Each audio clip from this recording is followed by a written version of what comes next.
오늘은 도덕경 25장에 있는 유물 혼성으로 다시 돌아가죠. 도덕경 여러 곳에서 대단한 표현들을 만나지만 유물 혼성도 명리, 과학, 종교, 철학적으로 중요한 표현이에요. 유물 혼성, 선천지생. 마구 섞여 이루어진 물건이 천지가 생겨나기 전부터 있었다. 이 유물 혼성 표현 자체는 뭐 대단할 게 없어요. 또 선천지생 이 표현 자체도 대단할 게 없습니다. 근데 만약 이 두 문장을 합치는 순간에는 의미가 엄청나게 달라져요. 노자는 이미 수천 년 전에 천지가 생겨나기 전에 유물 혼성 상태였다고 표현한 거예요. 달리 표현하면 빅뱅을 통해서 온 우주에 펼쳐진 것의 정체는 바로 유물 혼성이라는 겁니다. 즉 유물 혼성이 우주를 만든 본질이며 우주 본성은 절대로 단일한 에너지로 구성되어 있지 않다는 말과 같아요. 물리학에서는 온 우주에 암흑 에너지가 펼쳐 있다고 설명합니다.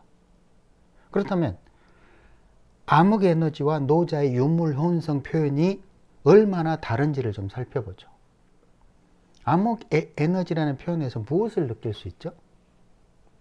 어둠 속에 있는 에너지. 인간의 능력으로는 그 정체를 알 길이 없고 그 정체가 무엇인지 모르지만 느낌으로는 단일한 것 같은, 막 섞여 있는 것이 아니라 단일한 품종 같은 그런 느낌이죠. 근데 노자는 유물 혼성이라고 절대로 단일한 물질이 아니라고 확신하는 거예요. 그렇다면 왜 혼잡하고 어떻게 혼잡한 것이지? 라는 의문점을 가져야 합니다. 만약 이 암흑 에너지가 단일한 거였다면 과학자들은 그 정체를 이미 명확하게 밝혔을지도 모르지만 여전히 정체를 모릅니다. 도대체 유물 혼성의 정체는 무엇일까요? 복잡하게 생각할 필요가 없습니다. 이미 설명드린 것처럼 빅뱅의 순간에 존재했던 에너지들을 생각하면 됩니다. 자, 빅뱅으로 시간이 생겨났고 공간이 펼쳐졌고 그 시기에 엄청난 열기와 함께 했습니다. 이것을 십간으로 표현하면 정, 임, 계, 삼자로 우주 본성이자 우주에 존재하는 모든 것의 본성입니다. 다만 그 본성의 정체를 보는 각도에 따라 다르게 표현하죠. 물리학에서는 시공간, 종교에서는 신, 노자는 도, 불교의 본성, 암흑에너지, 청력, 열기, 중력, 소스필드, 토션필드, 입자와 반물질 등으로 불리는 우주의 주인이죠. 여기에서 한 가지 생각을 해봅시다. 인간이 종교, 명리, 철학을 공부하는 이유는 이 순수했던 이 빅뱅의 순간이 가진 노자가 말한 유물 혼성의 본성을 찾으려는 겁니다.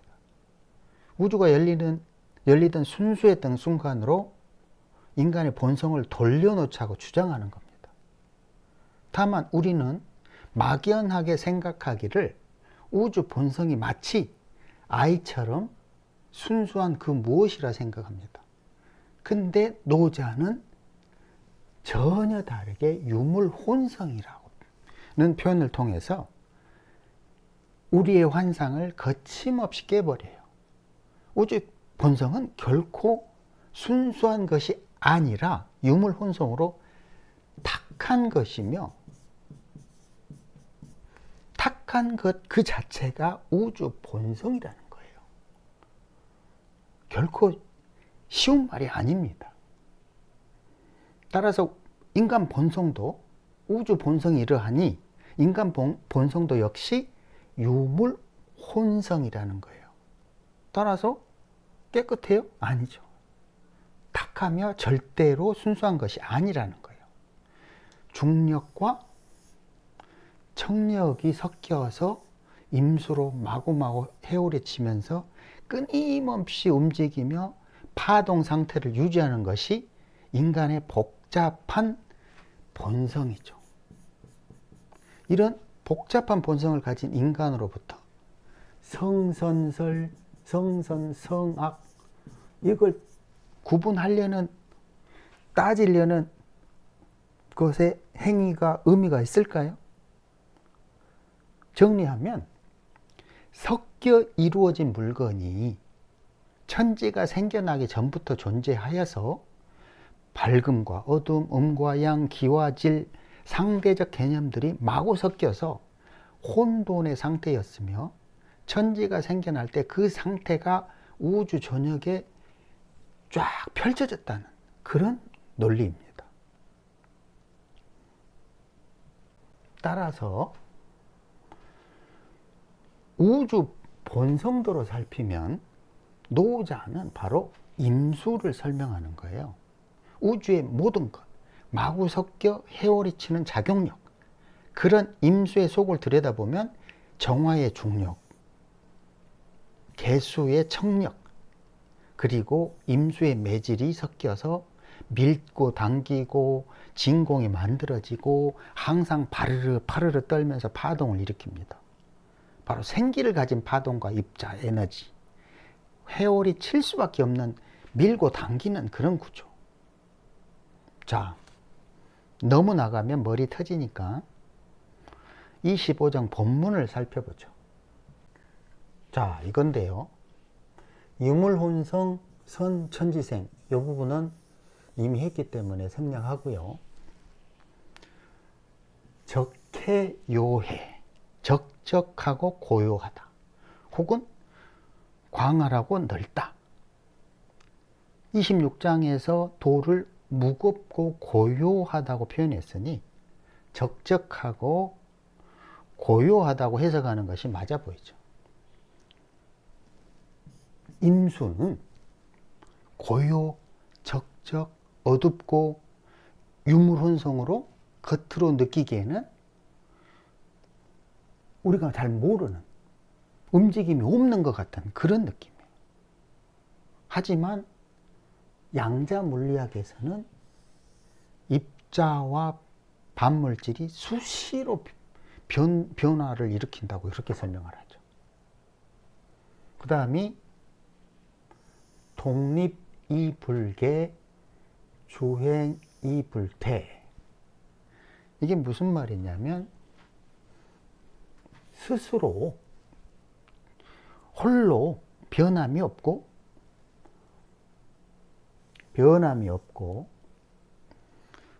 두루 행하지만 잠시도 쉬지 않으면서 지치지도 않기에 천하의 엄이라 부를만하구나. 이런 내용을 읽노라면 노자는 임수와 개수, 암흑의 에너지 존재를 알고 있었던 것이 분명합니다. 임수는 고요하고 적막한 상태로 회오리치고 천지가 생겨나고 우주의 암흑의 에너지가 펼쳐졌노라. 시간이 흘러 암흑 에너지 개수 속에 있던 중력 에너지 정화의 일부로 물질을 만들어내서 은하, 항성, 행성들을 만들고 지구에 살아가는 인간의 육체도 만들어 놓으라. 이런 말을 하는 거죠. 오, 불지기명, 자지왈도. 이게 무슨 말이냐면요. 나는 그 정체, 그 이름을 모른다네. 굳이 글자로 표현한다면 도라고 부르겠노라. 강의 지명왈대.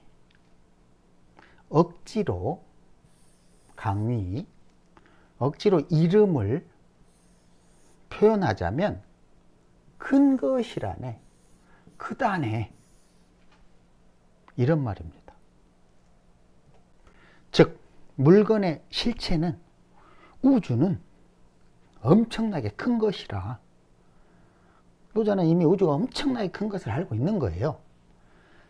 교통수단도 불편한 그 시기에 세상을 주유해 본 적도 없는 노자가 우주가 얼마나 클지를 가늠했다는 것이고, 그 운행 원리가 도임을, 그리고 대임을 밝힌 겁니다. 그 다음에 중요한 말이 나오는데, 대왈서, 서왈원, 원이나 일연이나 원왈반, 이런 표현이 나오는데, 해석을 해보면 커서 미치지 않은 곳이 없고 닿지 않은 곳이 없고 멀리 갈 수 있고, 혹은 서로 있다가 있으며 멀리 있기에 다시 돌아올 수 있는 거라고요. 그럼 여기서 어느 책에는 원이라고, 멀다라고 표현했고, 어느 책에는 이어져 있다고, 맞닿아 있다고, 이런 식으로 표현해요. 달라요. 조금 다른데 둘 중에 어느 것이 맞는 것 같은가요? 하나는 멀리 갈 수 있고 하나는 있다. 과학적인 관점으로 보면 서로 있다는 게 맞는 말이죠. 시공간이, 우주가 아무리 넓어도 서로 연결되어 있다는 거예요. 마치 전 세계가 와이파이로 다 연결되어 있다, 이런 말과 같습니다. 달리 표현하면 우주는 일정한 틀 안에 갇혀 있다는 의미입니다. 정리하면 이 대는 우주 전역에 영향력을 미치지 않은 곳이 없기에 멀리 갈 수 있다는 해석보다는 서로 연결되었다, 있다. 아무리 시공간이 넓어도 하나의 공통된 시공간일 뿐이며 서로 연결되어 있기에 반, 이 중요한 글자가 나오는데, 순환할 수 있다, 이런 표현을 한 겁니다. 이 반이라는 단어가 나름대로 굉장히 중요한 의미를 갖고 있기 때문에 다음 시간에 도덕경 40장을 통해서 그 의미를 자세히 살펴야 됩니다. 이 단어의 맛이 참 묘해요. 반하다, 반대하다, 돌아오다, 서로 연결되어 있게 돌아온다. 근데 분명한 거는 노자의 의미는 여기에서 반복, 순환하다, 이런 말을 하는 겁니다. 그 의미를 사계도로 한번 살펴보죠.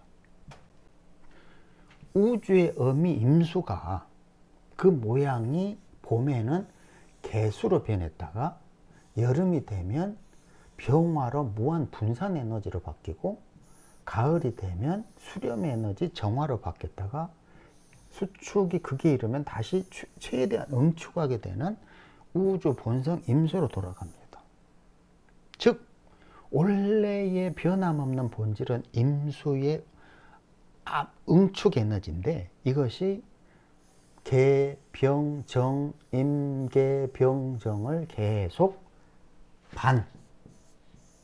즉 순환한다는 겁니다. 노자는 이걸 설명한 거예요. 그 순환 과정을 정확하게 한 글자로 반이라고 표현한 겁니다. 고도대, 천대, 지대, 왕역대. 이게 무슨 말이냐면요. 따라서 도는 크고 하늘도 크고 땅도 크고 왕도 역시 크다. 갑자기 여기서 이 왕이 왜 나왔을까요? 참, 우주를 논하고 있는 노자가 왕이 크다고 표현했을까요? 그냥 넘어가죠. 각각 생각을 해보시면 맞는지 틀리는지 금방 답이 나올 거예요. 그 다음이 역중유사대 이왕거기일언. 이건 무슨 말이냐면 이 세상에 4개의 큰 것이 있는데 그 중에 왕도 그 4개의 큰 것 중에 하나에 포함된다, 이런 말이죠. 그러니까 몇 자 되지도 않은 도덕경에 이렇게 쓸데없이 왕을 광고할 이유가 없죠. 왕도 그중 하나니까 좀 끼워주라, 이런 느낌이죠. 아니, 지금 우주를 논하는데 사람 따위를 노자가 끼워 넣을 이유가 없는 거죠. 그 다음이 인법지, 지법천, 천법도, 도법자연. 뭐 특별히 어려운 건 없죠. 사람은 땅을 본으로 삼고 땅은 하늘을 본으로 삼으며 또 하늘은 도를 본으로 삼는다. 근데 마지막에 이상하게 또 갑자기 도는 자연을 본으로 삼는다, 이렇게 해버려요. 이 부분도 좀 이상하죠? 아니, 도로 이루어진 우주인데 갑자기 도는 자연을 본으로 삼는다, 이래버려요. 아니, 뭔가 이 장에서는 묘한 부분이 많이 나와요. 이해할 수 없는 부분. 왕역대, 뭐 이왕거기 이런, 뭐 도법 자연, 이런 부분들은 뭔가 좀 나중에 후대에 잘못 고친 게 아닌가, 이런 느낌을 버릴 수가 없습니다. 자, 다음 시간에는 많은 의미를 가지고 있는 요 반이라는 단어를 살펴보도록 하겠습니다.